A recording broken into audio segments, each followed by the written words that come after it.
Amari'S Law. Amari Nicholson was tragically taken from this world in a violent murder at only 2 years old. When his mother's boyfriend confessed to police, we knew our mission had drastically changed. Our hearts sank. Our worst fears were becoming reality. Amari was beaten to death. If you turn on the news, you'll hear 3 more children were murdered. And the same tomorrow and the day after, the cycle never stops. Oftentimes we hear CPS was involved, but the child ended up murdered months after. Amari was left in the care of the mother's boyfriend and trusted him with his life, only for him to get beaten to death. We want to introduce a bill to help protect children, improve missing protocols, and hold accountability on those who harm children, including those working in careers meant to protect children. CPS, too many flaws in the laws that keep these children in the grasp of their abuser. And more tragically, often than not, they end up murdered, with plenty of warning signs for CPS. Amari's Law. The caregiver of the children should be held to some accountability if they know the persons or person they are leaving their child or children with have history of abuse or neglect on them, or the child or children, or any others. There's too many options available to ensure that kids have a safe childcare and safe places to live, shelters for domestic violence victims and children. These are extreme abuse cases, meaning they complied to CPS programs just to comply, but still physically abused the child or murdered the child. An example: the responsible custodian of the child knowingly placed their child in a circumstance that results in death or reckless endangerment. If laws are in place, we are hoping that parents might be more responsible with whom they allow around their children. We cannot deny that there is a problem with these very circumstances when every week there are multiple stories a child was murdered by a non-blood relative or caregiver. There will always be exceptions due to circumstances out of the parent's control: babysitter, daycare, foster care. If these cases occur, the evidence will clear the parents of any wrongdoing. Nothing in this bill will hold parents responsible for unknowingly leaving your child with a murderer.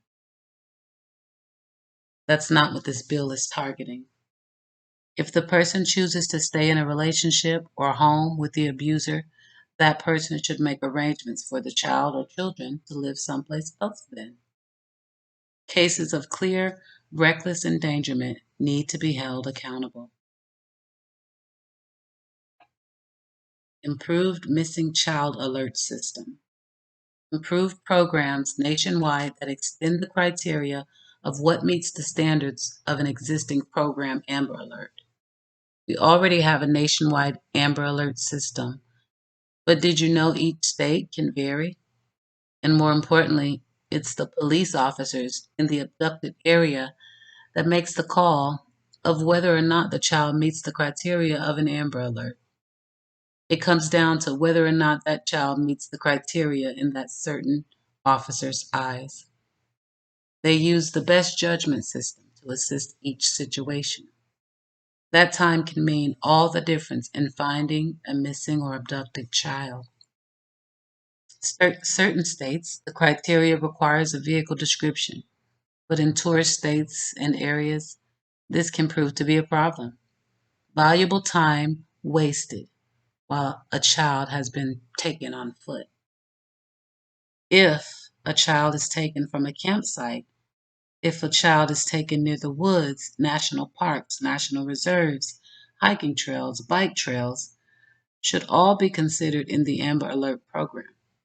No vehicle description? No problem. Also, a text alert system for children lost or taken on foot nationwide.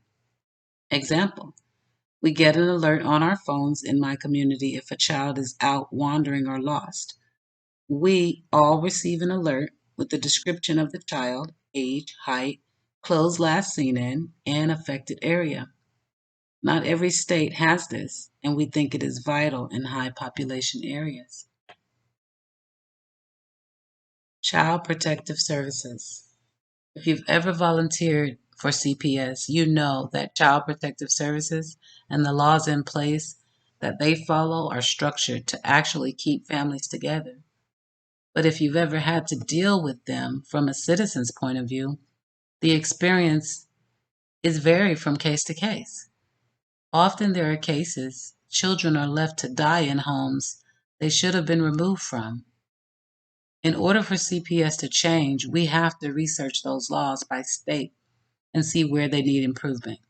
It's not an easy task, but we can fight for it together.